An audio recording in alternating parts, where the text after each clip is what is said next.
La République de Côte d'Ivoire a inauguré aujourd'hui un consulat général à Lyayoune. La cérémonie d'ouverture a été présidée par le ministre marocain des Affaires étrangères Nasser Bourita et le ministre ivoirien de l'intégration africaine Ali Koulibaly.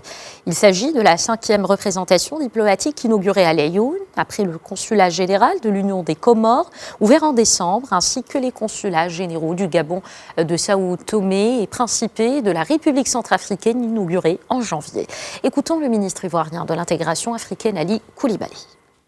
Avec l'inauguration du consulat général de la Côte d'Ivoire à Lyayoune, la ville la plus importante du Sahara marocain, à la porte de l'Afrique, c'est incontestablement une nouvelle pierre blanche dans les relations exceptionnelles qu'entretiennent depuis des décennies deux pays frères qui s'apprécient et se respectent, la Côte d'Ivoire et le Maroc.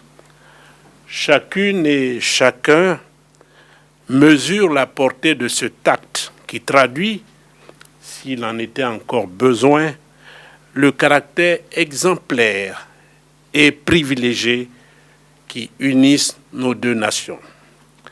Si le président Alassane Ouattara a tenu à ce que je sois à vos côtés, mon frère Nasser Bourita, pour cette cérémonie d'inauguration, c'est pour apporter à la fois la preuve au peuple marocain de l'indéfectible amitié du peuple ivoirien au peuple marocain et le sentiment d'affection personnelle qu'il porte à Sa Majesté le roi Mohamed VI. Que le gouvernement ivoirien ait décidé d'ouvrir un consulat général dans cette région stratégique à vocation internationale indéniable est dans l'ordre normal des choses. Cette décision s'inscrit évidemment dans le cadre de la politique audacieuse et pragmatique que nous avons toujours défendue partout, dans tous les cénacles internationaux, à savoir la marocanité du Sahara.